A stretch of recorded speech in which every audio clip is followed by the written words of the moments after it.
dia, boa tarde, boa noite. Aqui é o professor Caio. A gente começa agora a terceira parte da videoaula de crise de 29. Nas aulas anteriores, a gente se preocupou em tentar definir qual era o estado em que estava a Europa após a Primeira Guerra Mundial, qual era o estado em que estavam os Estados Unidos após a Primeira Guerra Mundial, e começamos a entrar um pouquinho em como a economia americana vinha se desenvolvendo após a guerra, o crescimento da produção, o crescimento da demanda externa em relação à produção estadunidense, os efeitos que isso vai gerar de aumento da produtividade, de crescimento da renda média, de estímulo ao consumo, de melhoria do padrão de vida. Mas também falamos das implicações disso no sistema financeiro, no sistema bancário e como esse sistema financeiro e esse sistema bancário se interligavam. Agora é hora da gente voltar para a Europa, porque obviamente a Europa não ficou parada no tempo, os europeus não viram os escombros ao seu redor e decidiram se deitar confortavelmente no meio dos escombros, eles decidiram se reconstruir. Obviamente a Europa não fica parada durante a década de 1920. Num primeiro momento, 1919, 20, 21, 22, a Europa ainda está muito afetada, ainda está começando o seu processo de recuperação e os Estados Unidos tiveram margem para prosperar, para se expandir. Mas à medida que os anos 20 vão se aprofundando, a economia europeia e estadunidense vão se interligando cada vez mais. Lembra que a gente falou lá atrás que havia um crescimento da renda média dos trabalhadores? E que o crescimento da renda média dos trabalhadores, além de estimular o consumo, gerou a formação de poupança nos Estados Unidos e que essa poupança acabava sendo canalizada para o sistema bancário? Os bancos, então, eles tinham grandes volumes de dinheiro à sua disposição e eles precisavam, para ter lucro, para ser um sistema bancário lucrativo, emprestar este dinheiro. Dentro dos próprios Estados Unidos, havia uma demanda por dinheiro, por crédito, para aumento da produção, para investimento na Bolsa de Valores, é claro que havia, mas mesmo assim isso ainda não era suficiente para a utilização de 100% da poupança que estava ali disponível nos Estados Unidos.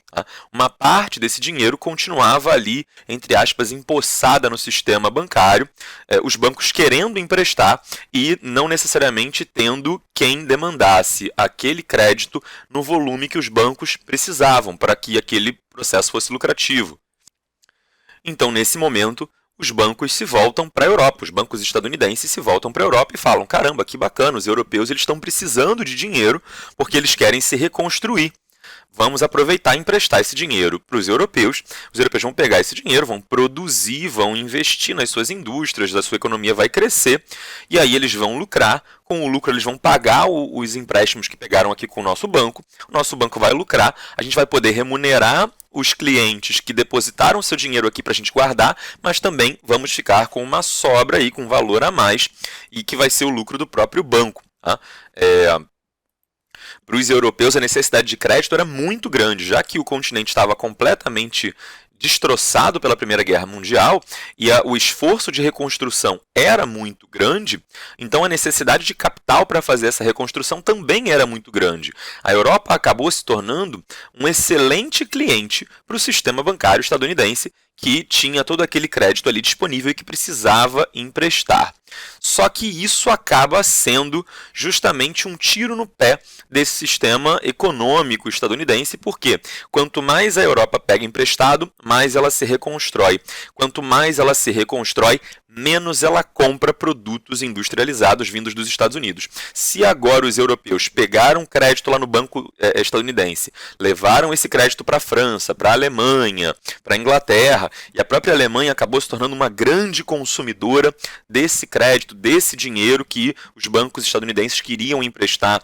Então, se esses países europeus estão se reconstruindo, estão construindo fábricas, se antes, no primeiro momento após a Primeira Guerra, a Europa toda destruída, os alemães desejavam comprar muitos guarda-chuvas estadunidenses porque a fábrica de guarda-chuvas alemã foi bombardeada, foi destruída, agora com esses empréstimos essa fábrica vai ser reconstruída, vai ser refeita e aí a necessidade da compra de guarda-chuvas dos Estados Unidos vai potencialmente diminuir.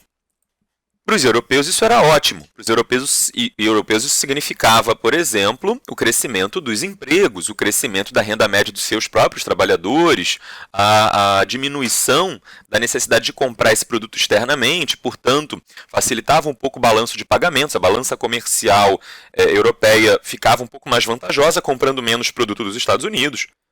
Só que se você lembrar bem, lá atrás a gente comentou que o que deu o start, o que deu o pontapé inicial para esse enorme crescimento dos Estados Unidos foi justamente ter essa demanda externa da Europa. Agora que a Europa está demandando menos produto estadunidense, qual é a consequência disso para a economia dos Estados Unidos? Vamos ver. Se a demanda externa se contrai, ou seja, se a Europa começa a progressivamente comprar menos dos produtos dos Estados Unidos, isso significava que os grandes empresários estadunidenses eles deveriam reduzir sua produção.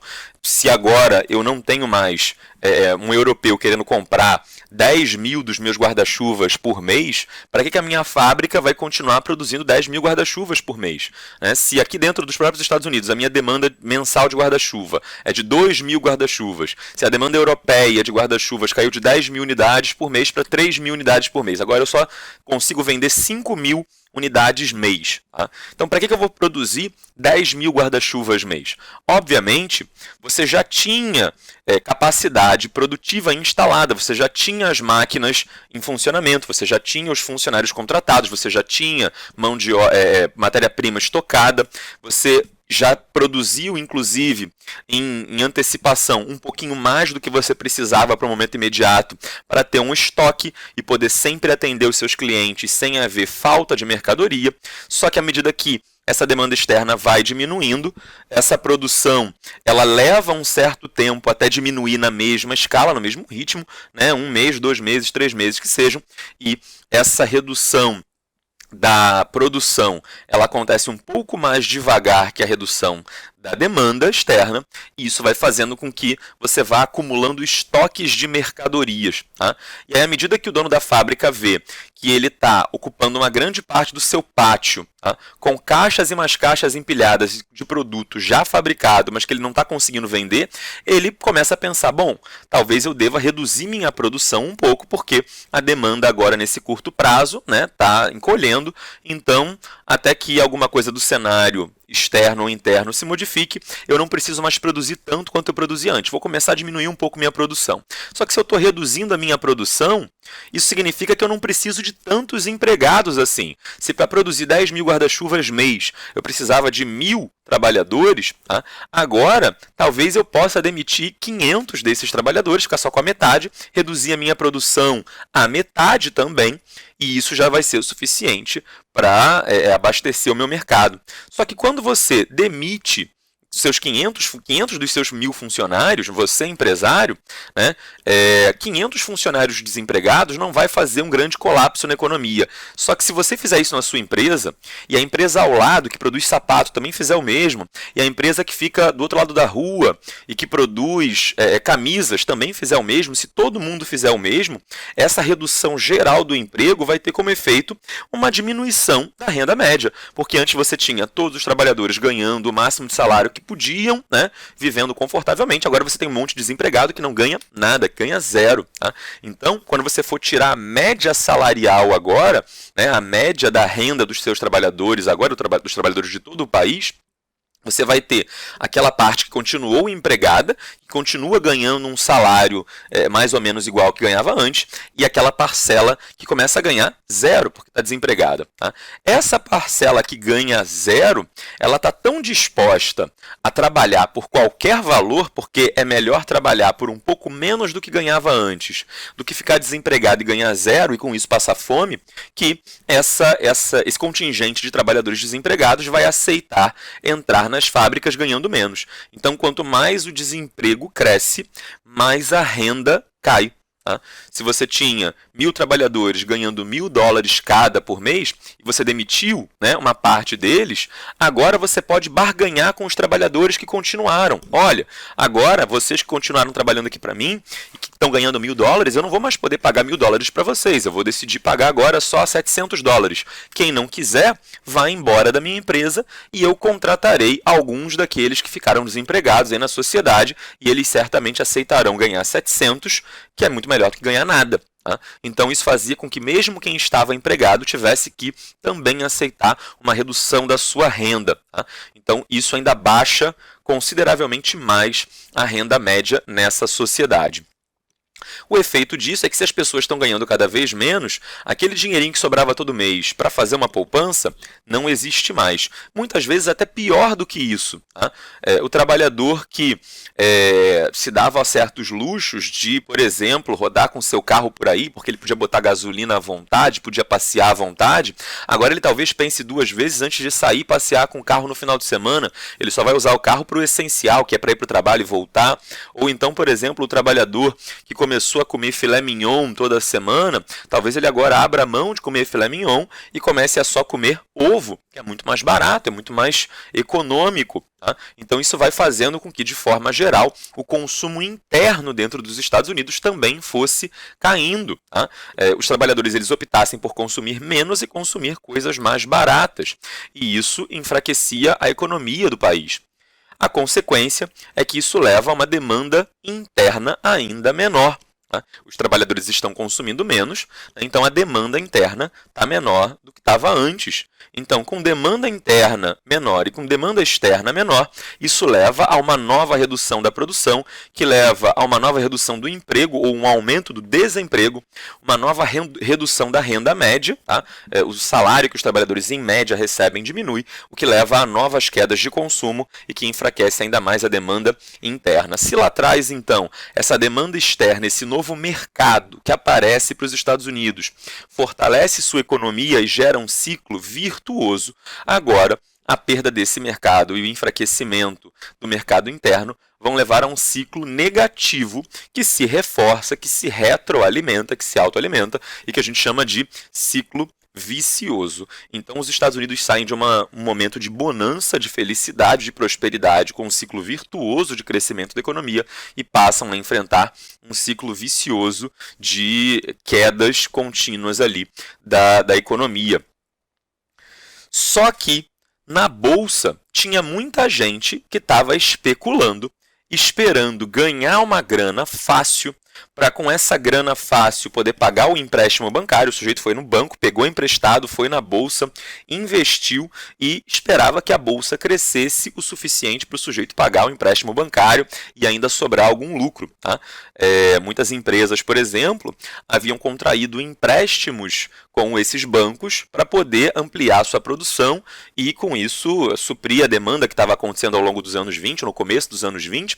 E essas empresas elas tinham ações na Bolsa de Valores. Muitos bancos, inclusive, às vezes cortavam o intermediário. Em vez de emprestar para algum cliente que investiria na Bolsa, muitas vezes o próprio banco já pegava uma parte daquela poupança que os correntistas, que os clientes haviam depositado para ficar sob sua guarda, e o próprio banco já ia à Bolsa de Valores e comprava as ações. Só que o que está acontecendo agora é que todo aquele sonho dourado de crescimento contínuo, perpétuo, progressivo, agora está ficando muito claro que isso não vai durar para sempre, que na verdade a economia estadunidense está passando por um processo de contração. Isso vai desembocar no ano de 1929, no dia 24 de outubro, uma quinta-feira, um dia em que começa a haver uma espécie de choque de realidade, em que uma boa parte dos investidores começam a perceber que talvez seja o momento oportuno de sair da Bolsa. A Bolsa já cresceu muito nos últimos meses, eu havia investido. Bom, eu estou aqui com uma ação que eu comprei cada uma dessas ações, eu estou com um pacote aqui de ações, eu comprei cada uma delas por $10, agora elas estão valendo $150. Então eu tive $140 de lucro em cada uma dessas ações. Talvez seja um bom momento aqui de eu vender esse negócio todo, porque eu ouvi falar aí que a demanda externa está diminuindo, eu ouvi falar que muitos empresários estão demitindo seus trabalhadores, que a produção também está diminuindo, que o mercado interno está se contraindo. Então eu acho que eu já ganhei o bastante, é o suficiente aqui, eu vou vender as minhas ações. Só que, justamente nesse dia 24 de outubro, um grande número de indivíduos começa a querer tentar realizar o seu lucro. Como assim realizar o lucro?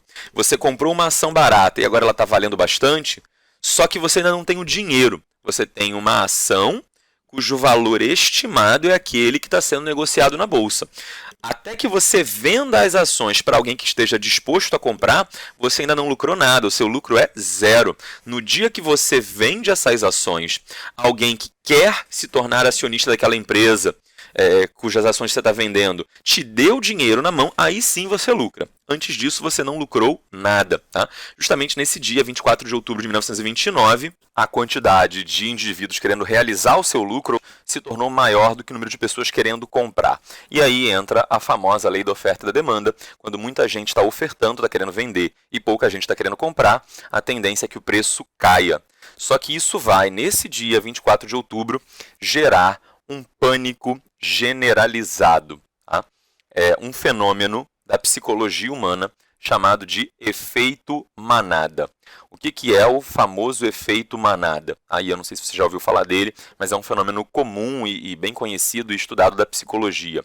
É a tendência de que seres humanos decidam guiar o seu comportamento não segundo os seus interesses individuais, mas sim seguindo o comportamento do bando, da manada. Tá? Isso não vale só para seres humanos, isso vale para animais irracionais também, tá? Mas o curioso é que o ser humano, mesmo sendo um animal racional, também está sujeito, também está submetido ao chamado efeito manada.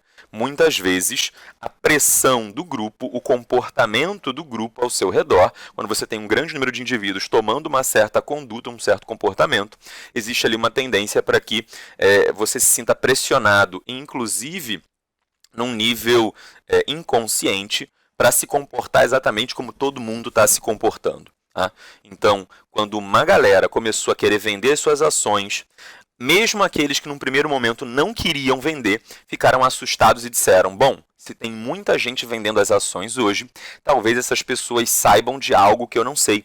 Talvez alguma coisa muito ruim esteja acontecendo com a economia do nosso país. Eu não sei, mas essa galera toda sabe.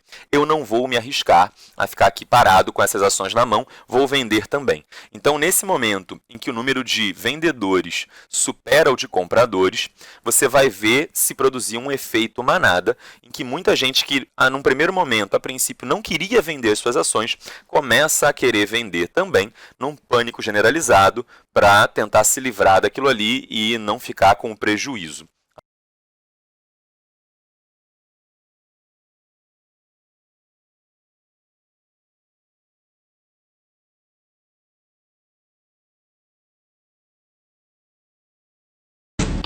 To answer that question, we set up a hidden camera experiment to see if this woman would stand up at the sound of this tone, simply because everyone else is. You might be thinking you'd never go along with this. Or would you?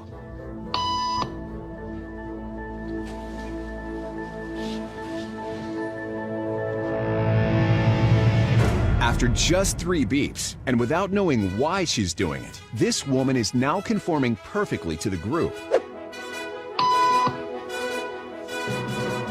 But what happens if we take the group away? Elaine, please.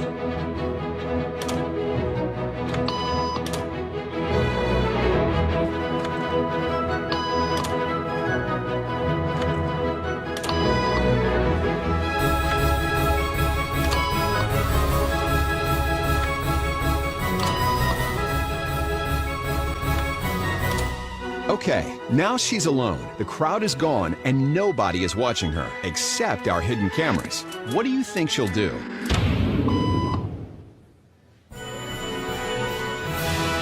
She's now conforming to the rules of the group without them even being there. Now, watch what happens when we introduce another outsider who doesn't know the rules. For a noon appointment. Have a seat and they'll be out in just a couple minutes. Great, Thanks so much.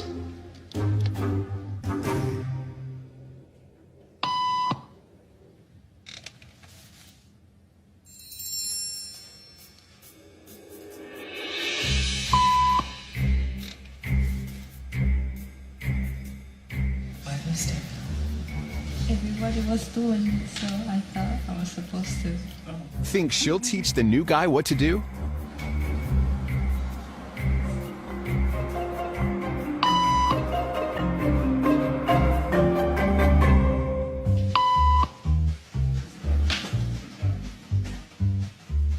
kept the cameras rolling as more unsuspecting patients arrived.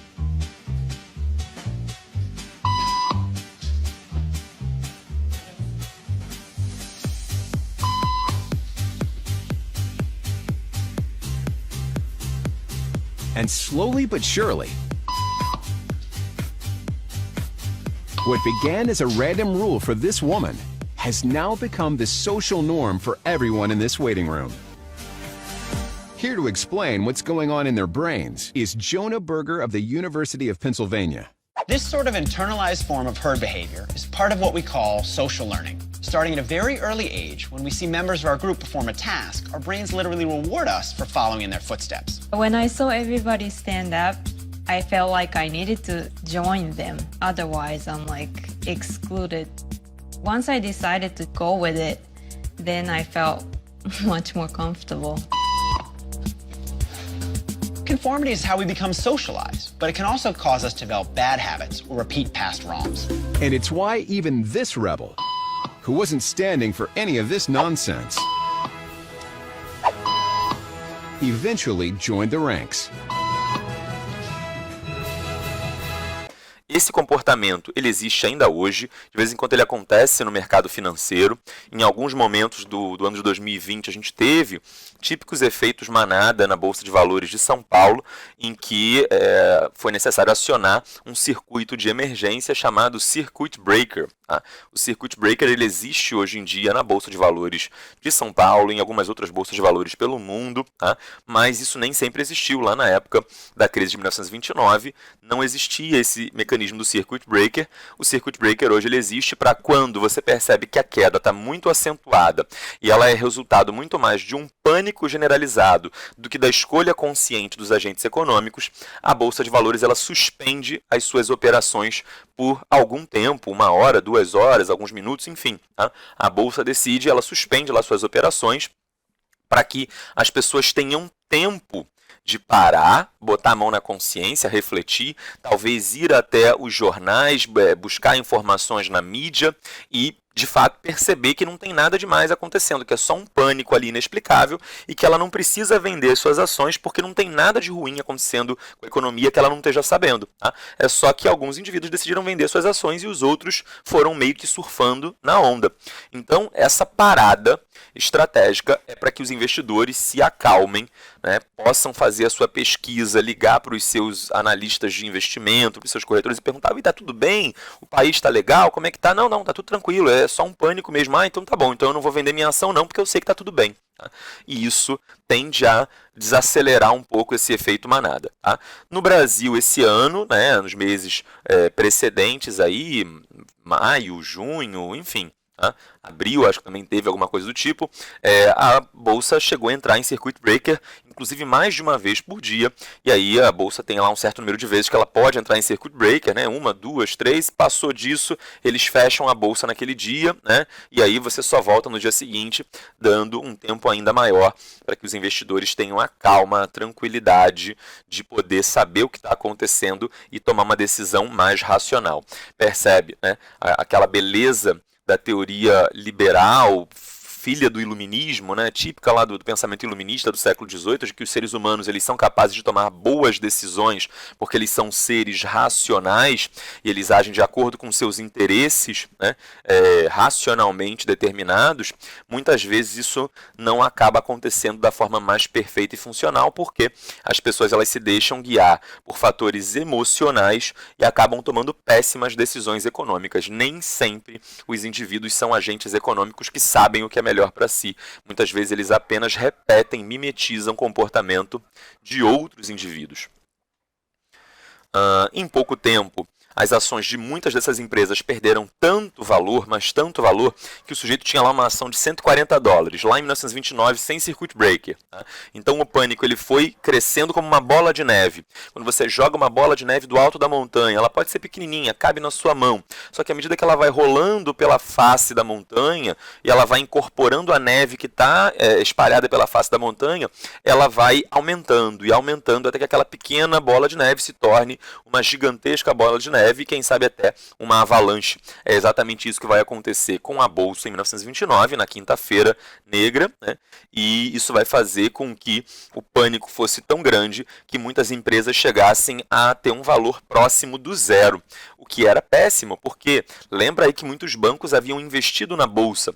Se de repente as ações que esse banco havia comprado com dinheiro que não lhe pertencia, com dinheiro que ele só estava guardando para os clientes. Se de repente essas ações perderam completamente o valor, o banco que tinha 100 milhões dos clientes e que havia investido e comprado ações, agora aqueles 100 milhões haviam virado 5 milhões, 10 milhões. Quando os clientes voltarem ao banco para buscar o seu dinheiro, o dinheiro não vai estar lá. Porque o banco vai dizer, sinto muito, eu peguei o seu dinheiro, investi na bolsa, eu ia ter um lucro bacana, ia ter o suficiente para te devolver com os seus juros e ainda ia ficar com uma sobra. Mas como a bolsa caiu, agora eu não tenho mais o seu dinheiro para te devolver, então, sinto muito, o banco também vou falir. Então as empresas que estavam sendo negociadas na Bolsa de Valores começam a sofrer processos de falência, o que leva também a um processo de falência dos bancos. À medida que a notícia de que o banco havia perdido o dinheiro dos clientes se propaga pela economia, os clientes falam, opa, peraí, agora eu estou com medo de deixar meu dinheiro lá no banco. Eu vou fazer a chamada corrida bancária. A gente falou lá atrás que o sistema bancário funciona muito bem desde que não haja uma corrida bancária. Corrida bancária é quando todo mundo decide ir ao banco ao mesmo tempo pegar o seu dinheiro, que normalmente não está todo estocado, acumulado lá no banco. Tá? Existe ali uma tendência do banco a emprestar a maior parte do dinheiro que os clientes depositam. Isso não gera problema em 99% do tempo, tá? Porque normalmente as pessoas não vão todas ao mesmo tempo pegar o dinheiro no banco. Então o banco ele sempre costuma ter o suficiente para arcar com o que os clientes querem sacar naquele momento. E outros clientes virão no dia seguinte, depositarão mais dinheiro, ou então os clientes que haviam pego o dinheiro emprestado com o banco voltam e pagam suas dívidas e o banco consegue funcionar normalmente. Mas se todo mundo que depositou o dinheiro no banco para o banco guardar, vai ao mesmo tempo ao banco e pede para retirar o dinheiro, o banco não tem o suficiente. E aí a única coisa que o banco pode dizer é, sinto muito, decretei falência. Tá? O banco fechou, o banco não tem o suficiente para pagar aos seus clientes. Então, isso começa a acontecer também, porque à medida que o sistema financeiro colapsa, quebra, se espatifa, o sistema bancário, que estava completamente interligado, entrelaçado com esse sistema financeiro, o sistema bancário também vai ao chão. E aí as pessoas que já haviam perdido o seu emprego porque a economia estava em retração, e que agora querem ir ao banco, pegar o dinheiro que haviam guardado antes, na época das vacas gordas, para poder comprar comida hoje, que está desempregado, esse sujeito ele descobre que o dinheiro que ele havia depositado ao longo dos últimos 5, 10 anos, o dinheiro não está mais lá. Tá? Aquele dinheiro desapareceu, ele evaporou na bolsa, ele perdeu valor, né, com a compra de ações que estavam altamente especuladas. Esse é o grande risco da especulação. É você criar uma enorme expectativa, uma expectativa muitas vezes irreal, de que o valor das empresas é elevado, e aí quando na prática você percebe que muitas vezes aquelas empresas estavam sobrevalorizadas, supervalorizadas, superestimadas. E aí quando o sistema bancário colocou o dinheiro de clientes inocentes, que não tem nada a ver com essa especulação, para alimentar esse sistema especulativo da Bolsa de Valores, e quando esse sistema especulativo colapsa, esses clientes que não tinham nenhum propósito especulativo, que apenas colocaram dinheiro no banco para ser guardado, acabam sofrendo muito também. Então, essas pessoas que haviam guardado dinheiro no banco e que agora pretendiam usar esse dinheiro para consumir, para comprar comida, para comprar roupa, para comprar remédio, enfim, essas pessoas agora perderam o emprego, perderam suas economias e vão poder comprar ainda menos. Tá? Então, olha o tamanho do problema. Tá? As empresas tinham um potencial de produção muito alto, mas o potencial de consumo da sociedade era muito baixo. É por isso que a gente vai definir essa crise de 29 como uma crise de superprodução e subconsumo. Então, as empresas elas têm muita mercadoria, tá? Mas elas não têm quem comprem. Os trabalhadores eles até queriam comprar, mas eles não tinham dinheiro para comprar. A gente entra aqui num paradoxo do sistema capitalista. O sistema capitalista, ele gera a riqueza econômica, ele produz as mercadorias, mas o sistema capitalista só funciona, ele só é capaz de funcionar se essa mercadoria for consumida. E para que essa mercadoria seja consumida, é necessário que os clientes tenham dinheiro para consumir. Olha o tamanho do problema.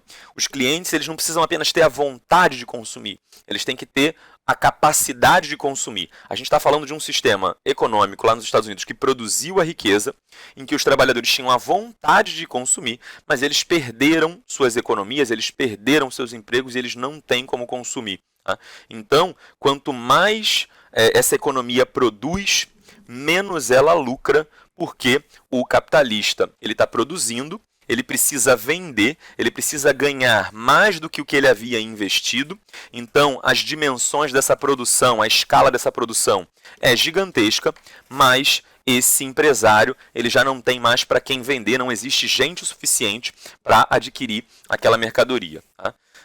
Os trabalhadores não tinham dinheiro porque não tinham emprego porque havia estoque de mercadoria, e esses estoques de mercadoria eles não eram possíveis de ser escoados porque justamente não havia gente com dinheiro para comprá-los. Tá? É um baita de um paradoxo aí desse sistema econômico. Percebe nesse gráfico aqui a produção industrial e o número de desempregados. Quando o número de desempregados sobe bruscamente, tá? Isso gera uma enorme dificuldade para esse sistema econômico se organizar de forma produtiva. Vai surgir, portanto, nos anos seguintes à crise de 29, um quadro de depressão econômica. O que é uma depressão econômica? Não apenas a economia não está crescendo, como muitas vezes ela está encolhendo, ela está diminuindo. Ou seja, o país esse ano ele tem um PIB, né, ou seja, a soma das riquezas produzidas, ele tem um PIB de 5 trilhões. No ano que vem, esse PIB vai ser de 4 trilhões e meio, ou seja, a economia caiu, ela diminuiu, ela se contraiu em relação ao período anterior. Isso é muito ruim, isso é muito grave. Quando uma economia cresce pouco, ou quando ela não cresce, ela fica no zero estabilizada, isso já é muito ruim. Por quê? O que a gente está dizendo que é essa riqueza? A gente fala riqueza, PIB, isso é muito abstrato. O que é essa riqueza? Riqueza é, por exemplo, feijão. Riqueza é, por exemplo, arroz. Riqueza é, por exemplo, remédio. Riqueza é roupa. Riqueza é casa para morar. Riqueza é carro para você se locomover. Isso é riqueza. São as coisas que as pessoas precisam consumir para sobreviver. São coisas materiais muito práticas. Quando a gente diz que, por exemplo, a economia ela cresceu 1%, tá? Mas a sociedade, a população cresceu 2%, a gente está dizendo que a quantidade de riqueza disponível ela é 1% maior, mas ao ser dividida, ela tem que ser dividida entre uma população que é 2% maior. Isso significa que cada um desses indivíduos vai se apropriar, vai botar a mão numa parcela menor da riqueza do que no passado. No passado, quando você ia dividir a riqueza, né, cada indivíduo conseguia botar a mão em X% dessa riqueza. Agora, com o crescimento da economia menor do que o crescimento da população, a quantidade de riqueza que cada indivíduo vai ter acesso é menor do que esse X anterior. As pessoas, então, elas estão ganhando menos do que antes. Tá? Se a economia, em vez de crescer pouco ou de não crescer nada, diminuir, isso intensifica, isso agrava o problema. A gente vai ter uma situação na qual os indivíduos eles vão estar não apenas pegando menos riqueza do que estavam pegando antes, como muitas vezes perdendo a riqueza que já tinham. Isso é uma contração econômica. É o indivíduo ter, por exemplo, que vender o seu carro para comprar comida. Ele está mais pobre, ele perdeu o patrimônio, ele tem que vender a sua casa ou vender a sua fazenda para pagar uma dívida com um banco ou algo do tipo. Né? Então significa que não só as pessoas estão lucrando menos, como muitas vezes elas estão perdendo o resultado, a soma da riqueza passada que elas haviam acumulado. Após o ano de 1929, pelos próximos 4, 5 anos, você vai ter uma situação de depressão econômica muito severa, em que a economia dos Estados Unidos ela vinha numa descendente muito grave. Tá? Então vamos tentar analisar um pouquinho melhor o que é essa crise. Tá? as principais causas dessa crise econômica vão ser a superprodução e o subconsumo, ou seja, uma economia que produz muito, mas não tem quem consuma o suficiente, que bate de frente, que é motivada por uma especulação, muita gente botando expectativas superestimadas na Bolsa de Valores, né, botando riqueza produzida pelo setor produtivo da sociedade para tentar ampliar essa riqueza de forma especulativa. A especulação na Bolsa de Valores, ela é uma espécie de truque de mágica. É quando você pega um coelhinho pequeno, coloca na cartola, tira da cartola depois um coelho muito maior. Não tem nada na realidade prática ao seu redor que motive aquele crescimento. Tá? Você não alimentou aquele coelho, você não deu uma substância para o coelho ficar maior, você fez um passe de mágica, né? Você esperou um tempo e a situação da bolsa se rearranjou de tal modo que a sua empresa ficou valendo mais. Tá? A empresa talvez ela não tenha investido para melhorar a sua produção, nada de prático tenha acontecido com aquela empresa, apenas as pessoas acreditavam, achavam, esperavam que o valor da empresa fosse aumentar. Quando a realidade bate a porta algum tempo depois e as pessoas percebem que elas estão pagando muito caro por uma coisa que não vale aquilo tudo, quando essa realidade bate a porta, a consequência acaba sendo catastrófica. Então, esse excesso de especulação somado a uma situação de superprodução e subconsumo vai gerar essa crise. Tá?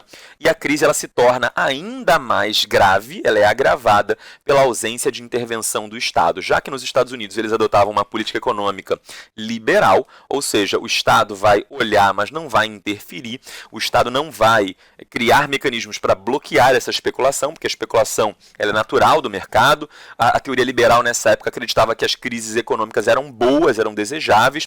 Havia já o entendimento de que essas crises eram cíclicas, de que tempos em tempos havia crise econômica mesmo, ok. Só que considerava-se que essa crise econômica era uma coisa boa.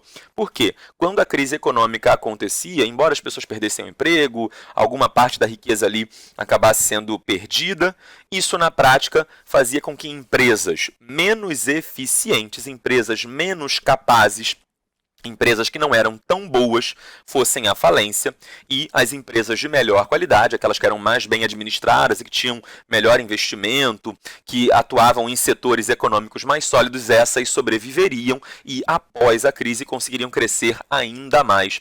Era como se fosse uma espécie de seleção natural. Tá? E nessa época o pensamento darwinista ele permeava toda a sociedade, a ideia de que muitas vezes um problema, uma crise poderia a longo prazo trazer uma melhoria geral do sistema, porque as empresas mais fracas e ineficientes eram eliminadas, só sobravam as empresas de melhor qualidade, e aí você, ao final da crise, teria um sistema econômico, entre aspas, mais limpo, purificado, de todo aquele monte de empresas que estava ali só ocupando espaço, mas que não agregavam de fato na produção da riqueza. Tá?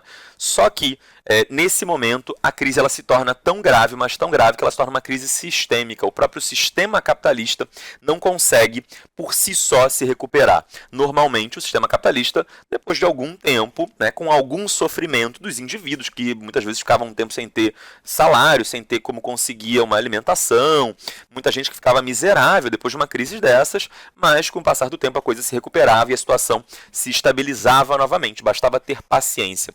Aqui a crise é tão grave, mas tão grave, que ela vai se prolongando e se prolongando e se prolongando, e a inação, a ausência de ação do Estado, longe de deixar o problema se resolver por conta própria, estava agravando o problema. Tá?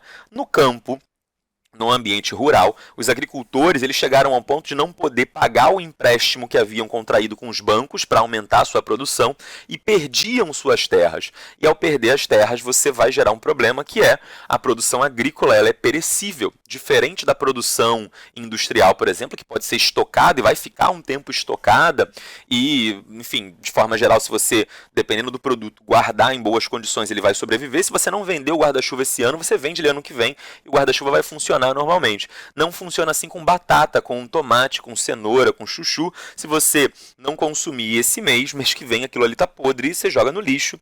Né? Então, isso vai ser um problema grave, porque você vai ter um monte de agricultor perdendo suas terras, tá? A produção que eles já haviam feito antes vai perecendo, vai se estragando, e eles, sem a posse das suas terras, eles vão perdendo a capacidade de continuar produzindo, o que tende a gerar fome, agravar muito mais a situação da população carente dos Estados Unidos. Tá? Vai se formar formar uma população carente nesse momento. A gente vai ter, por exemplo, gente que perdeu o emprego, que perdeu tudo, e ainda por cima a oferta de comida começa a dar uma caída depois que esses agricultores começam a perder suas terras, o que faz com que o preço ali do alimento se torne impossível, né, impraticável de ser pago por quem era muito pobre, por quem havia perdido seu emprego e tal. Então a gente vai viver nos Estados Unidos nesse momento uma situação de carência em plena abundância.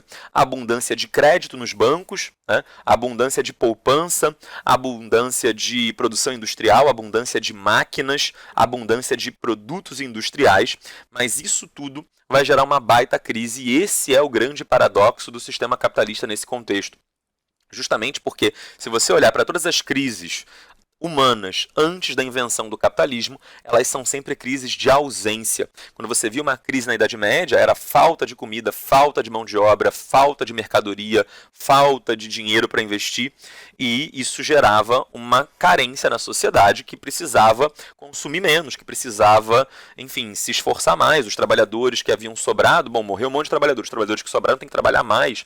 Aqui é exatamente o oposto. Você tem uma situação em que você tem trabalhador demais para emprego de menos, e a mecanização é um dos fatores que leva a isso. Você tem produção demais para consumidor de menos, você tem crédito demais e pouca gente querendo pegar emprestado, o que faz com que os juros tendessem a cair e isso gerasse empréstimos muitas vezes descuidados por parte dos bancos ou investimentos excessivamente arrojados por parte dos bancos que não tomavam as precauções necessárias. Enfim, você viu uma situação de carência numa sociedade em que você tinha muita abundância. Isso vai paralisando as trocas econômicas dentro da sociedade e essa paralisia das trocas econômicas é que vai agravando muito mais essa crise. Vamos resolver uma questãozinha aqui da UniOeste do Paraná, questão de 2013, para a gente ver se a gente realmente conseguiu fixar aí esses conteúdos até agora. No final da década de 20, ele está falando da década de 1920, tá? Porque como essa prova de 2013 ainda não havia se chegado na década de 2020, então obviamente ele estava se referindo à década de 20 anterior, ou seja, do século 20. Tá? No final da década de 1920 ocorreu uma das maiores crises vividas pelo capitalismo, a Grande Depressão. Esse fenômeno foi determinado por uma crise de superprodução que atingiu todos os países capitalistas. A gente ainda vai falar sobre como essa crise atinge os outros países, mas nesse primeiro momento só aceita que tem um texto aqui, tá?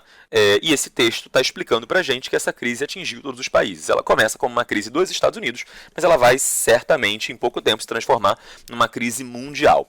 Tendo por base o fragmento transcrito acima, sobre a crise de 29, é correto afirmar que, letra A crise de 1929 não afetou a economia brasileira, pois naquela época o Brasil ainda não era um país capitalista. Isso está errado, tá? Até porque o próprio texto diz que isso afeta o mundo capitalista como um todo. Então, a gente já pode aqui, com tranquilidade, excluir a letra A. Letra B. Somente os países capitalistas europeus foram afetados pela crise de 1929. Os Estados Unidos evitaram a eclosão da crise com a implantação do New Deal. A gente ainda não falou sobre o New Deal, tá? Mas a crise ela começa nos Estados Unidos, ela afetou os Estados Unidos e depois aqui ela contamina a Europa. A Europa ela só entra em crise porque justamente tinha ligação com a economia dos Estados Unidos, mas quem entra e inicia essa crise são os Estados Unidos. Então, está errada a letra B, quando fala que a crise não aconteceu nos Estados Unidos, mas só na Europa. Letra C. Trata-se de uma crise de superprodução, correto, que afetou apenas as indústrias dos países capitalistas. Afetou apenas as indústrias? Não, afetou também o ambiente rural. Tá? Já está errado isso aí. Como na época a economia brasileira baseava-se na produção do café, o Brasil não foi afetado pela crise. Mais uma vez, a letra C repete o que a letra A está dizendo. Então, dizendo que o Brasil ficou de fora da crise. Não, essa crise ela afetou todos os países capitalistas no mundo. Então, está errada a letra C também. Letra D. Trata-se de uma crise que provocou o colapso da economia dos países capitalistas. O próprio texto disse isso para a gente. Está correto. No caso dos Estados Unidos, marcou o fim do clima de prosperidade da década de 20, caracterizado pelo grande crescimento da produção. Tudo isso aqui é verdade. Esse clima de prosperidade, inclusive, vai ser uma das causas para a criação do American Way of Life, né? Então, essa crise ela marca o fim desse American Way of Life, pelo menos um fim provisório desse American Way of Life, embora após a Segunda Guerra Mundial esse clima de prosperidade tenha voltado aos Estados Unidos. Letra E, a crise econômica que aconteceu no final da década de 1920 abalou seriamente os países capitalistas, entre eles a Rússia. Opa, peraí, a gente sabe que no ano de 1917, em outubro, a Rússia fez uma revolução socialista. Ora, se a Rússia fez uma revolução socialista, a Rússia não pode ser incluída no grupo de países capitalistas. Tá errado isso aqui. A gente já pode também excluir a letra E, então só sobra mesmo a letra D. Vamos ver se é esse o gabarito da UniOeste. Sim, é esse o gabarito da UniOeste. Tá? Era para o círculo estar ao redor da letra D, mas aí a diagramação do meu slide acabou sendo alterada, mas enfim, é letra D o nosso gabarito. Bom, eu vou encerrar por aqui, tá? Para a gente não se estender muito mais. A gente terminou resolvendo uma questãozinha. A gente vai na próxima aula falar sobre como essa crise chega em outros países do mundo e como os Estados Unidos vão trabalhar para solucionar a crise. Mas isso fica para a próxima aula, por hoje é só. Fiquem bem, se tiverem dúvidas mandem e não deixem de lavar muito bem suas mãos.